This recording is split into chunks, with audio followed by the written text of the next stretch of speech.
Bueno, pues vamos a empezar metiendo un poquito de miedo.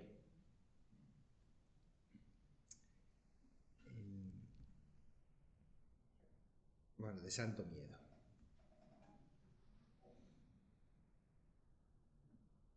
En el contexto del día que tenemos, dice el libro de Job.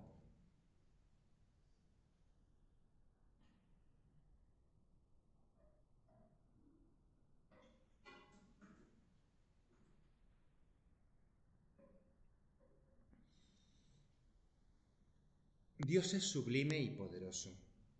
¿Qué maestro se le puede comparar? ¿Quién podrá determinar su conducta? ¿Quién puede acusarle de obrar mal? Acuérdate de ensalzar sus obras y que todos los hombres han cantado. Todo el mundo las contempla, los mortales las perciben de lejos. Dios es poderoso e incomprensible. No se pueden contar sus años. Atrae hacia sí las gotas de agua, las filtra de su fuente como lluvia, la lluvia destilada por las nubes que riega toda la humanidad. ¿Quién conoce la extensión de su nube o el fragor que retumba en su tienda? El Altísimo despliega su relámpago que ilumina las raíces del mar. De este modo alimenta a los pueblos, les regala sustento en abundancia, oculta el relámpago en sus manos, lo dirige directo hacia el blanco. El Altísimo habla con su trueno, su cólera provoca la tormenta. Ante esto tiembla mi corazón, que salta fuera de sitio. Escuchad bien el fragor de su voz, el estruendo que sale de su boca. Suelta su rayo bajo el cielo y alcanza los confines de la tierra.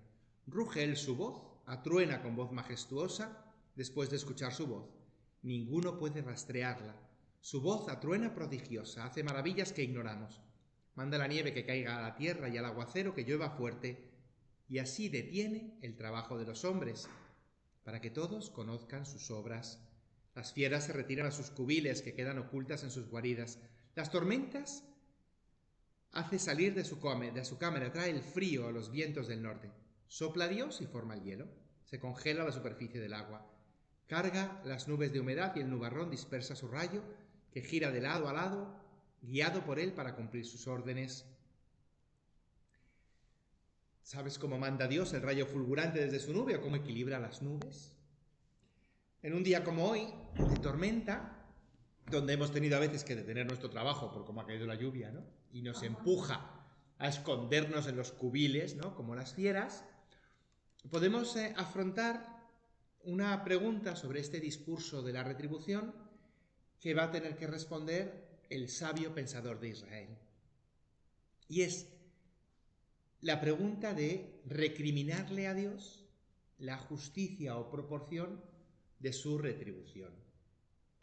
Comienzo con esta imagen del dios de la tormenta, por el día que tenemos, pero también porque el punto de partida de la tradición hebrea era muy probablemente este Yahvé de las tormentas, ¿no? Este señor cuya voz se asemeja a la voz del trueno. Si tenemos varias referencias a la voz de Dios como la voz del trueno, acordaos que la última, históricamente, la tenemos en el Evangelio de Juan, cuando Jesús escucha la voz del Padre glorificado y te volveré a glorificar, dijeron, habían escuchado un trueno.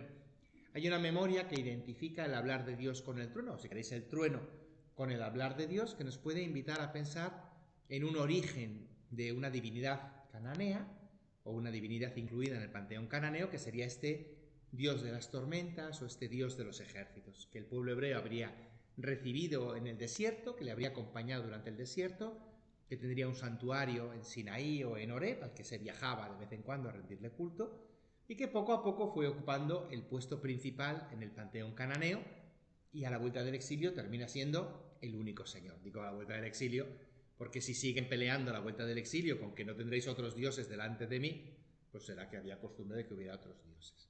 Así que este dios de las tormentas termina siendo el dios de toda la historia. Y en esta imagen del Dios que envía la lluvia, el libro de Job ve esta providencia de Dios. Pues bien, hoy de alguna forma tendríamos que encararnos con Dios. ¿Os acordáis que en la última clase estuvimos viendo cómo Dios trataba a su siervo predilecto de una forma poco privilegiada? Estuvimos repasando aquellos cantos del siervo de Isaías. El Señor me dio una lengua de iniciado, yo no retiré la espalda a los que me golpeaban. O en Isaías 53, al Señor le complacía triturarlo con sufrimientos. no nos parece un pago proporcionado a un siervo fiel. Y vimos cómo la tradición del exilio había reflexionado sobre la acción histórica de Dios y de alguna forma había llegado a comprender que la historia era un proceso de bendición de Dios que de alguna forma era frustrado a veces por las acciones de los hombres.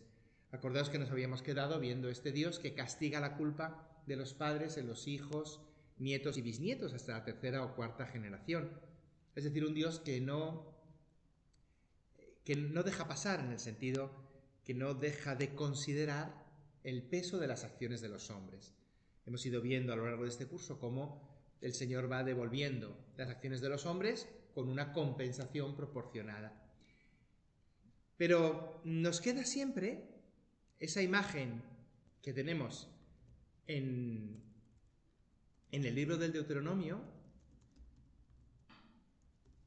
a la que hemos vuelto en distintas ocasiones, en el capítulo 11, cuando dice: yo pongo ante vosotros bendición o maldición.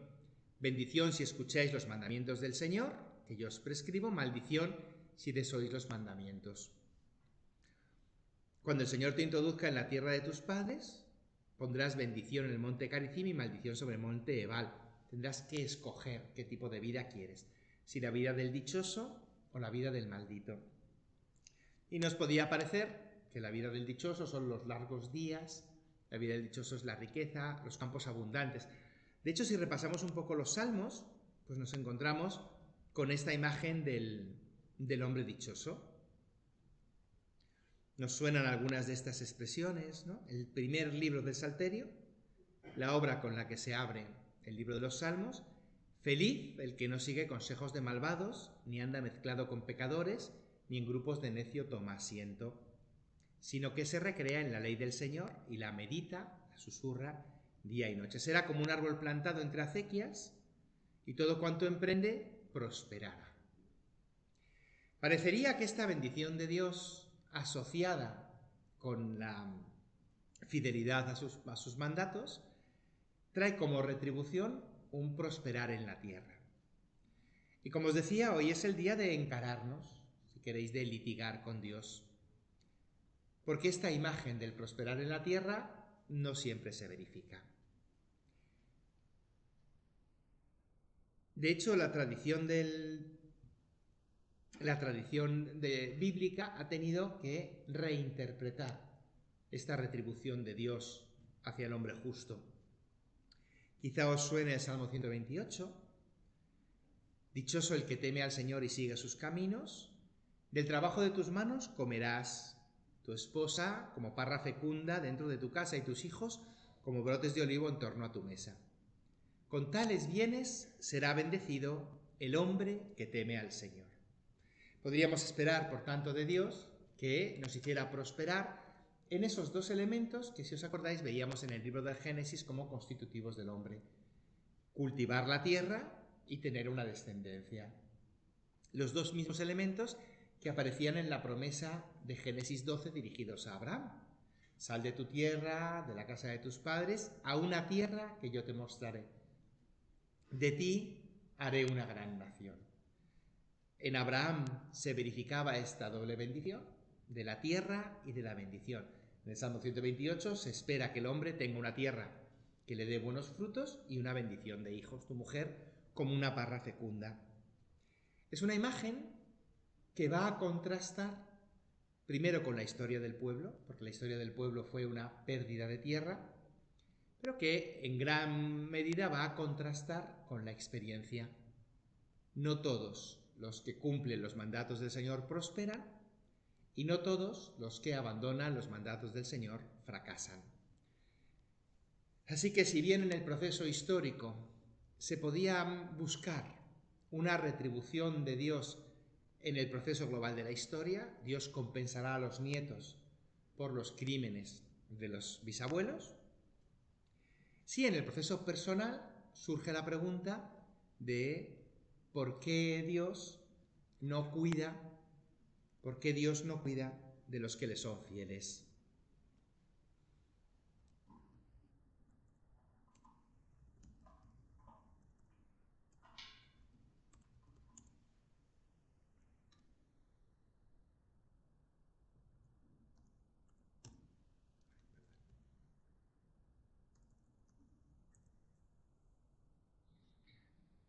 Dice el Salmo 137, que es un salmo alfabético, es decir, va a dedicar un versículo a cada una de las letras del alfabeto, va a comenzar cada versículo con una de las letras del alfabeto, lo cual nos hace pensar que no es un canto popular que surja de forma espontánea, sino que es un canto pensado, es un canto de escuela. Bueno, nosotros si hacemos un cuarteto hay que sentarse un poco a calcular las rimas, ¿no? Bueno, pues no te acalores por los malvados, ni envidies a los que hacen el mal, pues pronto se secan como el heno, como la hierba tierna se marchitan. Confía en el Señor y obra el bien. Vive de tu tierra y cuida tu fidelidad. Disfruta pensando en el Señor y Él te dará lo que pida tu corazón. Encomienda tu vida al Señor, confía en Él que Él actuará. Hará brillar como luz tu inocencia y tu honradez igual que el mediodía. Descansa en el Señor, espera en Él, no te acalores contra el que prospera, contra el hombre que urde intrigas, desiste de la ira, abandona el enojo, no te acalores que será peor. Pues los malvados serán extirpados, pero los que esperan en el Señor heredarán la tierra. Y un poquito más adelante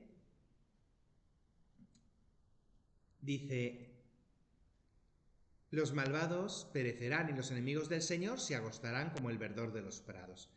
El malvado toma prestado y no devuelve, pero el honrado se compadece y da. Los que el Señor bendice poseerán la tierra, los que maldice serán exterminados.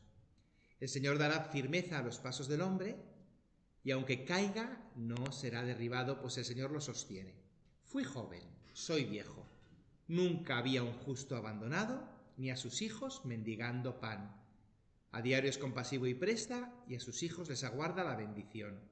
Apártate del mal y obra el bien. Fui joven y soy viejo, y nunca había un justo abandonado, ni a sus hijos pidiendo pan. Daría la impresión que cumplir los mandatos del Señor te va a garantizar una prosperidad en la tierra. Si os fijáis, esta teología cuajará mucho después en la Reforma calvinista, donde santidad y éxito social van de la mano. Cuajará mucho en la tradición hebrea, pero contrastará. Hay una línea de reflexión hebrea que, como os digo, confronta a Dios y respondería a este Salmo 35 diciendo: pues yo sí. Yo, que no soy tan viejo, sí he visto a un justo abandonado y sí he visto a los hijos del justo mendigando pan. Porque el malvado pide prestado y no devuelve, pero el justo pide prestado y lo tiene que devolver.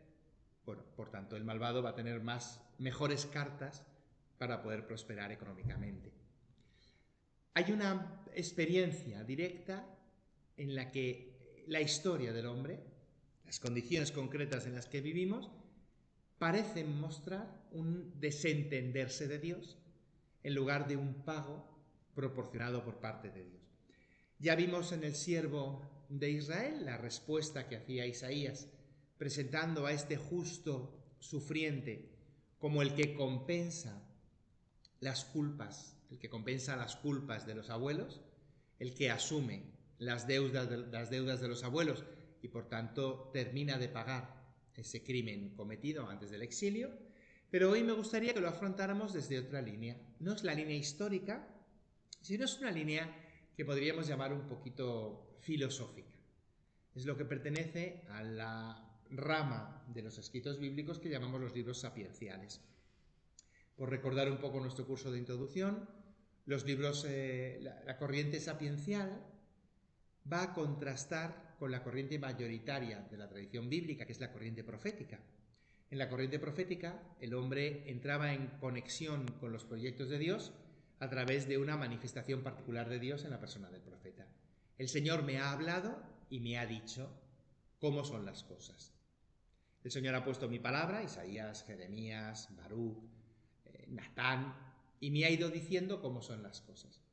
Mientras que en la tradición sapiencial, Dios se comunica con los hombres no a través de una manifestación extraordinaria, sino a través de una manifestación mucho más ordinaria, que es compartiendo con los hombres las reglas del juego, lo que nosotros llamaríamos la sabiduría, permitiendo que algunos hombres comprendan cómo funciona la creación, cuáles son las leyes que la rigen. De forma que cuando uno comprende, pues por ejemplo, leyes sobre medidas, capacidad o peso, pues es capaz de prever cuánto peso se puede colocar sobre un camello antes de que se doble. Y a ese hombre le llamamos hábil o le llamamos sabio. Es verdad que nosotros sabio lo hemos reducido a persona enciclopédica, ¿no? Culto en el sentido de con la capacidad de acumular una gran cantidad de conocimientos o de información. Pero también de alguna forma podemos reconocer una cierta maestría, si queréis, no utilizamos la palabra sabiduría, una cierta maestría al que domina destrezas. Y pensad lo sorprendente que era para alguien ver levantarse pues un dintel, o ver edificarse una torre que no se cae, cuando todos hemos intentado levantar, apilar ladrillos y vemos que al final, si no conocemos las reglas de pesos y medidas, se nos cae. Todos hemos intentado jugar a ser carpinteros o a ser alfareros y si uno no conoce la habilidad, no es capaz de producir un objeto que manifieste una armonía. En ese sentido, el artesano, el músico, venían tildados también como sabios. Son los que reconocen las reglas, cómo funciona la realidad. Y aquí vamos a tener una segunda corriente de pensamiento hebrea que va, como recordáis del curso de introducción, a recorrer puntualmente todo el texto bíblico. Va a ser minoritaria frente a la tradición profética, pero va a permitir a la tradición hebrea conservarse. El hombre que buscaba la manifestación extraordinaria de Dios en la época de la profecía va a buscar después la enseñanza del rabino o del sabio en la época del regreso del exilio. Entonces creo que es interesante que afrontemos desde la perspectiva de los libros sapienciales este problema del Dios que devuelve al hombre lo que al hombre le corresponde. Y en concreto en la tradición sapiencial se va a mantener esta imagen que hemos visto en estos salmos de que el malvado perece y el justo prospera. Pero hay dos textos, que son los que os quería proponer hoy, dos textos en los que en dos líneas diferentes se va a intentar responder al problema contrario. Se va a intentar responder al problema de el justo que no prospera y el malvado que sí prospera. No sé si estáis familiarizados con ellos, pero los dos libros que hoy os propongo son el libro de Job y el libro del Eclesiastés o del Coelet. Ambos libros tienen una dificultad a la hora de ser identificados porque el narrador pretende situarlos en una época mítica. El libro de Job, por su introducción, su contexto poético, presenta un personaje desconocido, situado como el gran hombre rico de Oriente Medio. El libro del Cogelet se sitúa en los ropajes del rey Salomón. Creo que puede ser más pedagógico comenzar por el libro del Cogelet, básicamente porque su respuesta va a ser agridulce, así después la respuesta de Job nos va a parecer un poquito más sabrosa. Cuando termina este libro del Eclesiastés, Cogelet se identifica.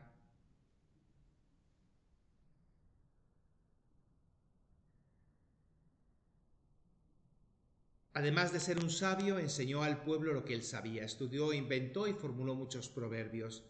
Procuró un estilo atractivo y escribió la verdad con acierto. Las sentencias de los sabios son como aguijadas o como clavos bien clavados sus colecciones de textos. El redactor final nos presenta una afirmación sobre la veracidad del texto que hemos encontrado, el texto de Cogelet que acabamos de leer, y que desmiente esta afirmación básica de la tradición del Deuteronomio: sigue mis mandatos y tendrás bendición, apártate de mis mandatos y tendrás maldición.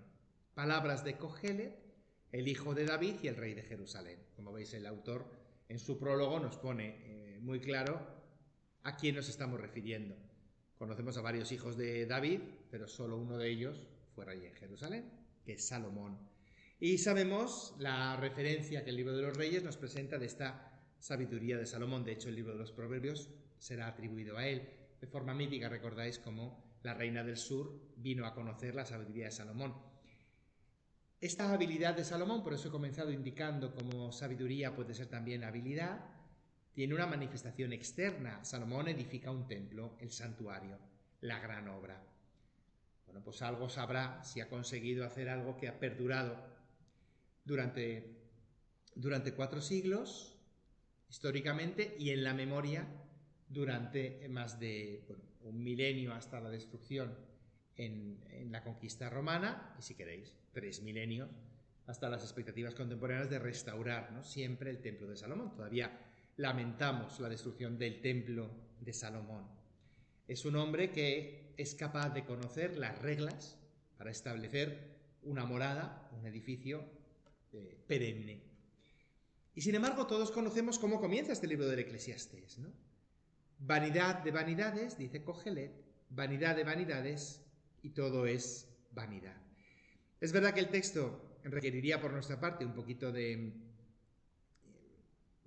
hebreo, pero os prometo que va a ser muy poquito de hebreo, y creo que es el hebreo que nosotros de alguna forma podemos manejar, porque la palabra vanitas y vanidad que utilizamos en nuestras traducciones es porque hemos estado habituados a leer en latín durante más de 1700 años, vanitas, vanitatum, y a nosotros puede crearnos una confusión, porque vanitas, nosotros vanidad, solemos utilizarlo como una manifestación externa que no refleja lo interno. Lo solemos identificar con narcisismo.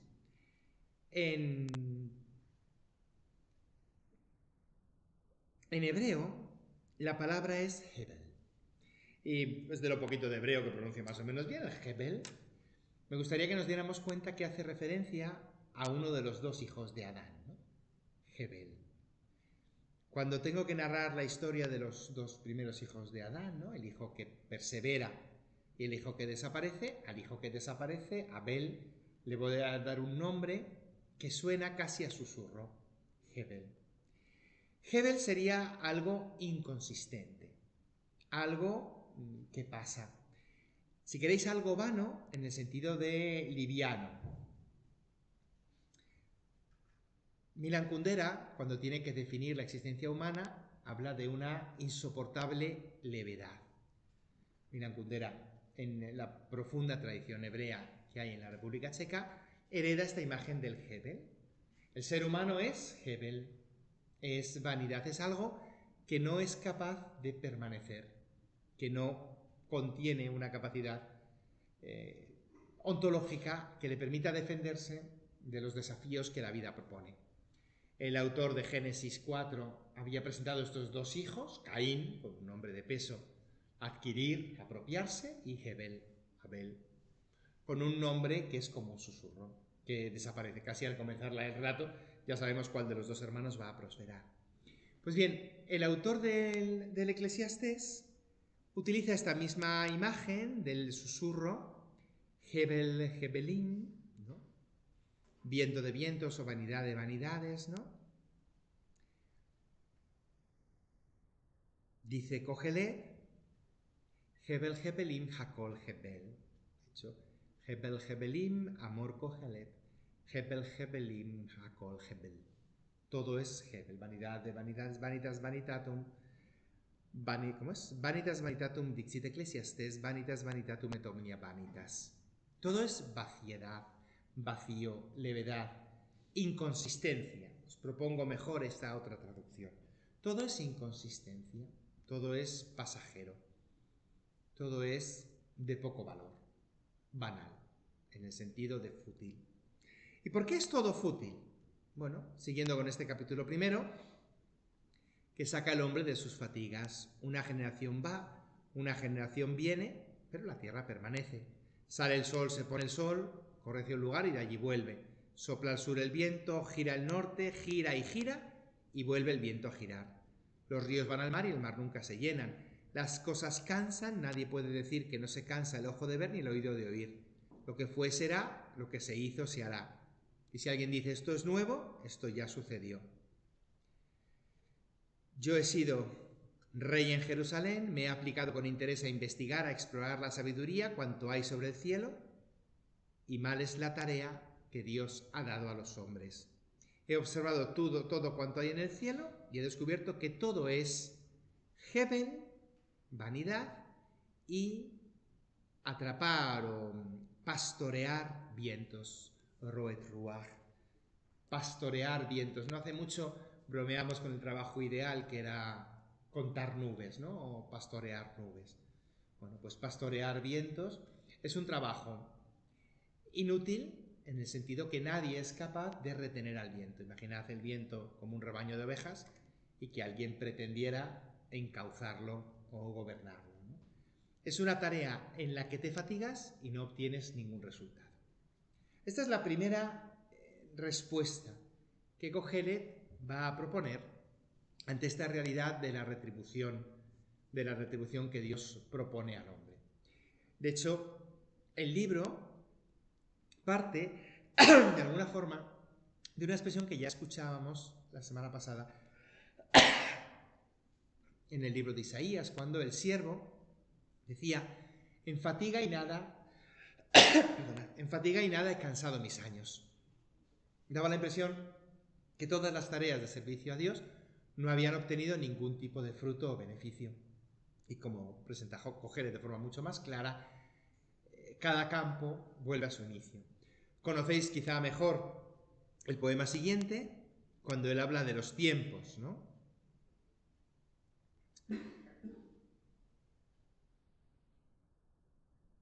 Tiempo de arrojar piedras, todo tiene tiempo y momento. Tiempo de nacer, tiempo de morir, tiempo de plantar, tiempo de arrancar, tiempo de matar, tiempo de sanar, tiempo de destruir, de edificar. Como si al final estas acciones ocurrieran en los momentos que suceden, en un perverso movimiento cíclico del que no sacamos nada en claro. En nuestra tradición grecorromana tenemos una imagen similar. No sé si recordáis la condena de Sísifo, condenado a subir continuamente una roca y siempre, cuando llegaba al final de la colina, resbalaba y la roca volvía a caer, ¿no? Continuamente comenzar la imagen que tenemos nosotros del círculo vicioso, de volver al punto de partida. Bueno, pues Kohelet hace esta lectura, pero lo interesante es que cuando él va analizando este fracaso, va fijándose en los juicios que la sociedad presenta.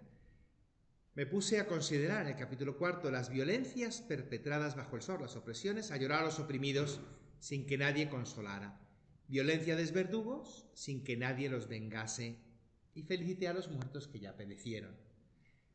En la lectura del Salmo 128, del Salmo 36, en la lectura general del Salterio, consideraríamos dichoso al hombre que cumple los mandamientos del Señor.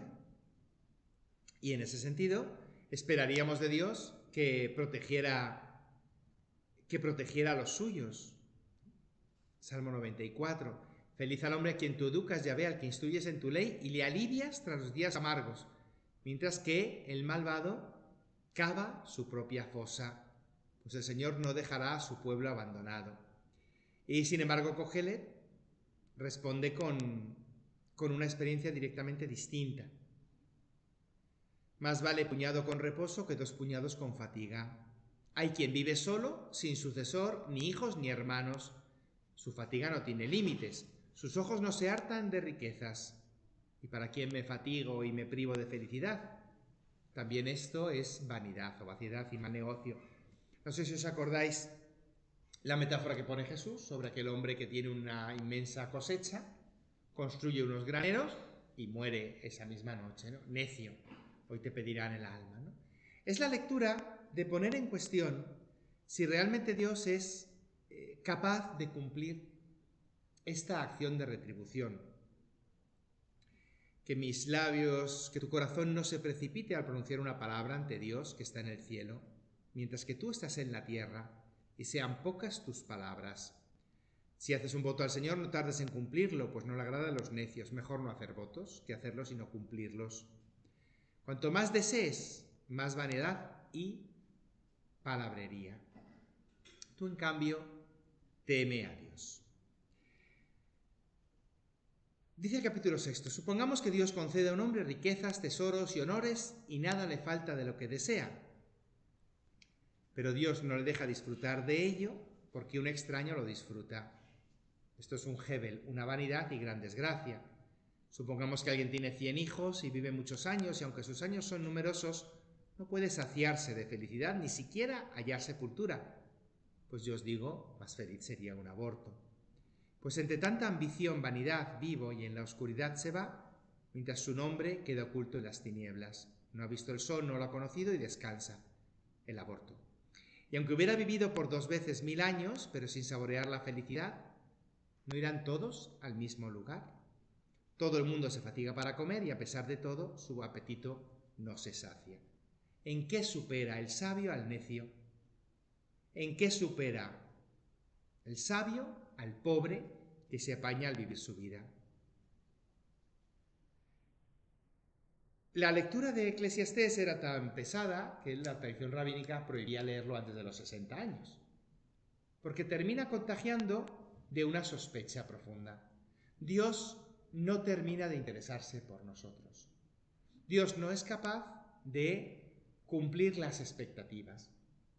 El Dios agrícola que había servido durante la tradición de la conquista, el Dios que había servido durante el proceso de construcción de la ciudad de Jerusalén, durante el proceso del exilio, era un Dios que iba a cumplir las promesas al final del recorrido. Si queréis, es un Dios, pues el Dios que esperaría a Abraham al salir de la tierra de Harán. Te daré una tierra y una descendencia. Pero Kohelet nos presenta un Dios distinto.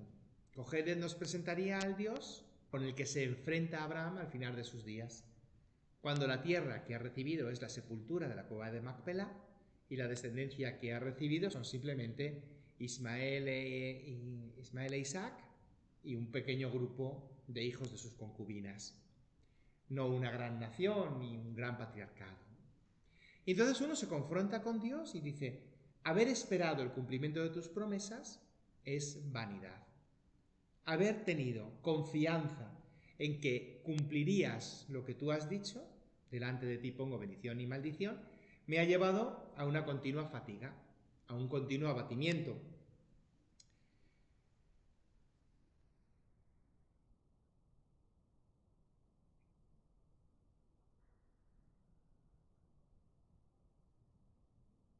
¿Y cómo responde el sabio, no? Capítulo 8. ¿Quién sabe explicar algo? La sabiduría ilumina el rostro del hombre y transfigura sus facciones severas. Atiende al dictamen del rey, acusa del juramento divino. No tengas prisa en evitar su presencia. No te mezcles en conspiraciones, pues el rey puede hacer cuanto le place. Pues la palabra regia es soberana, ¿y quién va a decirle qué haces? Quien se atiene a lo mandado, nada sabe de conspiraciones, y la mente del sabio sabe cuándo y cómo, pues todo asunto tiene su cuándo y su cómo. Grande es el peligro que acecha al hombre, pues ignora lo que está por venir y nadie le anuncia lo que está por llegar. No es el hombre señor del viento, capaz de dominarlo, ni dueño del día de la muerte, ni puede escapar a la guerra, ni la maldad libra a sus autores. Esto he descubierto, aplicando mi reflexión a cuanto pasa bajo el sol, cuando un hombre domina a otro para hacerle daño. He visto a malvados conducidos a la tumba. Vuelve la gente del lugar sagrado y se olvidan en la ciudad de modo que obraron. El malvado es llevado a la tumba y sin embargo los vecinos no aprenden. El capítulo 8 presenta una situación análoga a la situación que se encuentra el justo con el Señor, que es la situación del siervo con el rey.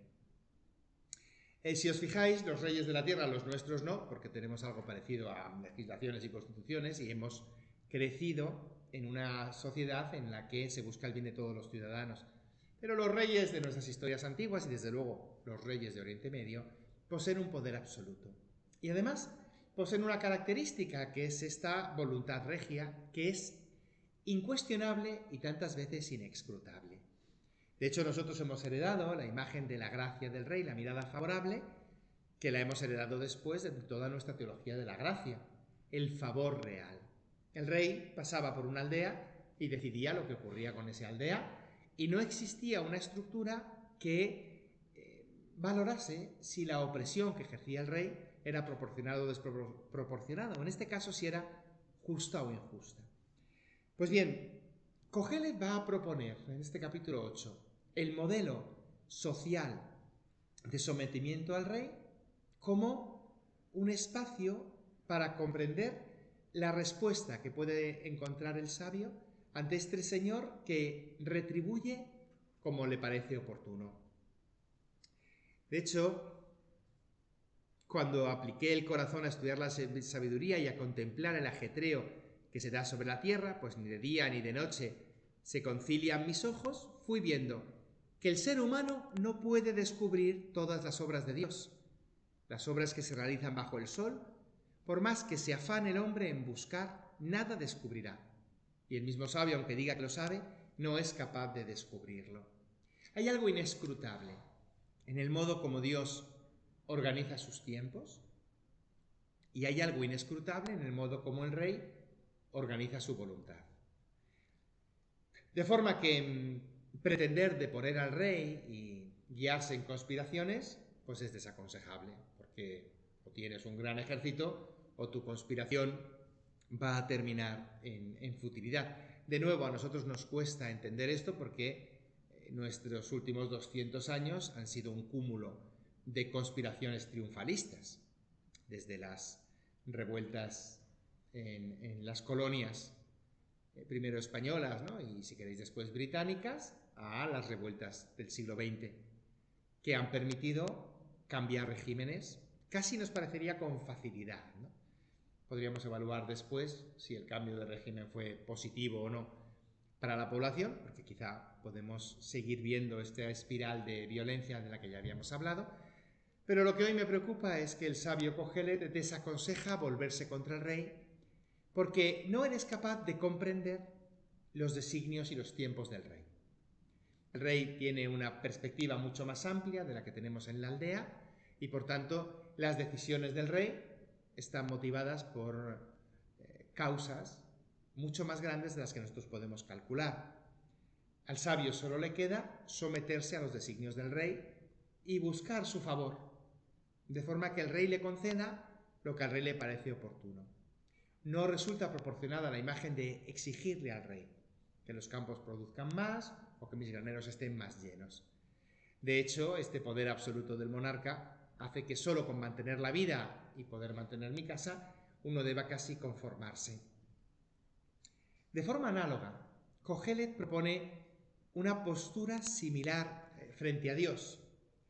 Es una postura de no cuestionar lo que Dios hace. Diríais, no es una postura muy madura, ¿no? O muy racional, ¿no? No tengas prisa en evitar la presencia del rey ni te mezcles en conspiraciones. Y de forma análoga,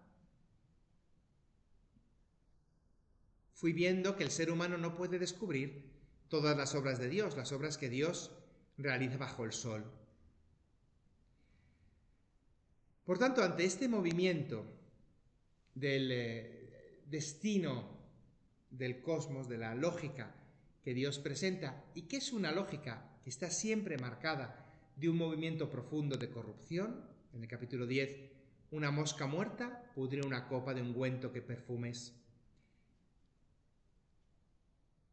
El sabio tiene corazón a la derecha y el necio el corazón a la izquierda, pero no hay forma de distinguirlos. Otra calamidad he descubierto bajo el sol, un error que emana de la autoridad. La necedad ocupando altas dignidades, mientras los ricos se sientan abajo. Siervos a caballo y príncipes como siervos. Que el que cava una fosa cae en ella, y que al que rompe un muro le muerde la culebra. Que el que saca piedras se lastima con ellas. Que el que raja maderos se hiere. Que las palabras del sabio agradan, pero luego vienen los labios del necio y lo arruinan. Esta quizás es una de las imágenes más claras de la torpeza de la estructura humana, y es que pones palabras de sabio en labios de necio y el necio consigue que la sabiduría del sabio quede corrupta. De hecho, transforma las palabras del sabio a veces en instrumentos de necedad. Entonces, ¿qué quedaría? Bueno, pues está esta postura de someterse al designio de Dios. ¿Y cómo os digo? ¿Por qué hacerlo? ¿Cómo puedo proponer este someterse a Dios sin traicionar esta necesidad del hombre de entender el por qué las cosas suceden?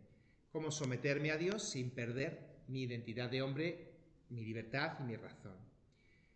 Al final del libro, en el capítulo 12, Kohelet propone, ante todos estos 11 capítulos de necedad, de vanidad, de absurdo, acuérdate de tu Creador en tus días mozos, antes de que lleguen los días malos y se echen encima años en que digas, no me agradan, antes que se nublen sol y luna, luna y estrellas, y las nubes vuelvan tras la lluvia.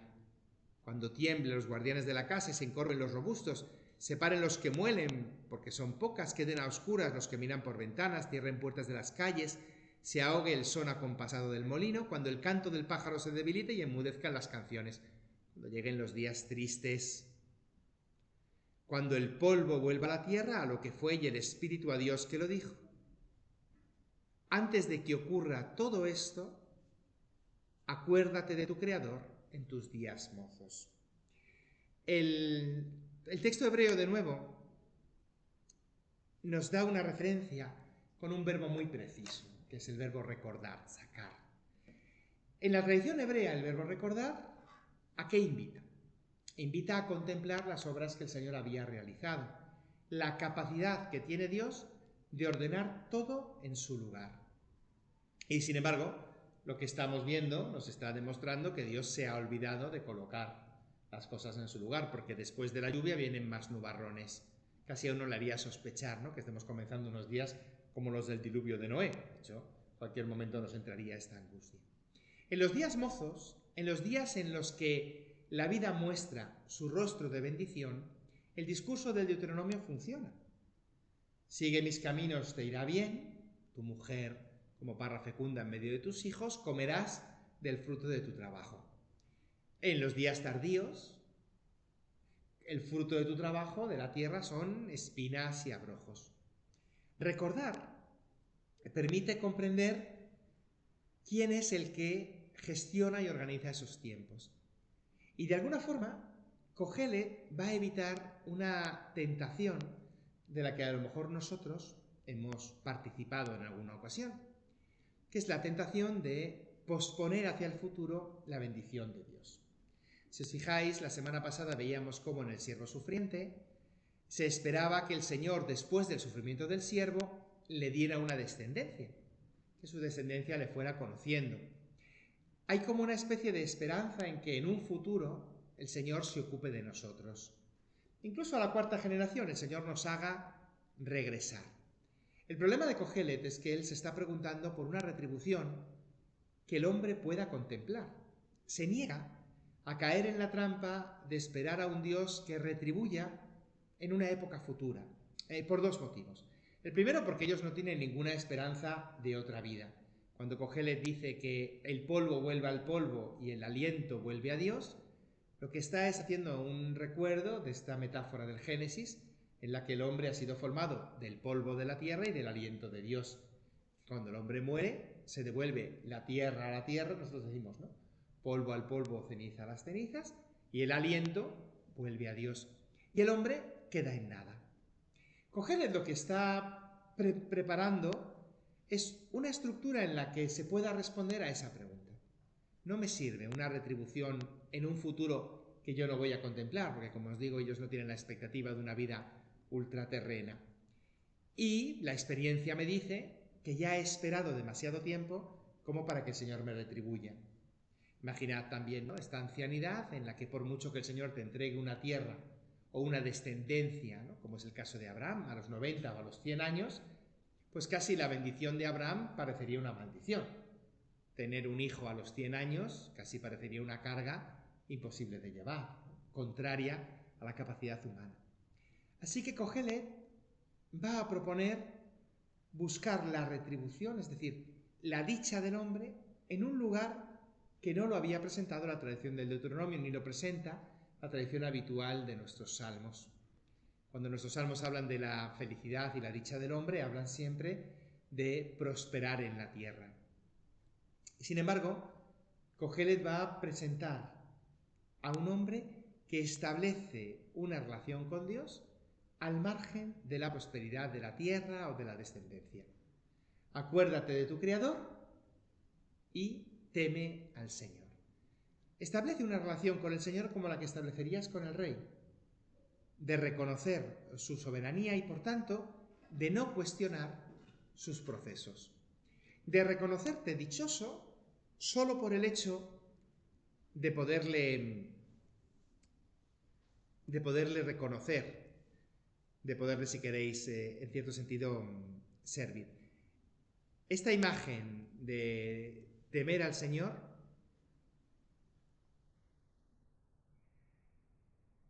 que veíamos en el capítulo 5, cuantos más sueños, más vanidades y palabrería, cuantas más ansias, cuantas más deseos, más vanidades y palabrería, tienen como respuesta, en el versículo 6, temer al Señor.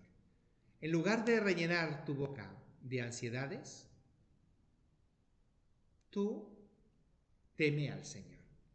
Muy sutilmente en este capítulo 5 aparece esa expresión que nosotros vamos después en la siguiente hora a recuperar en la tradición sapiencial de los Salmos y que va a invitar a buscar la retribución del hombre en esta justa relación que tiene con el Señor.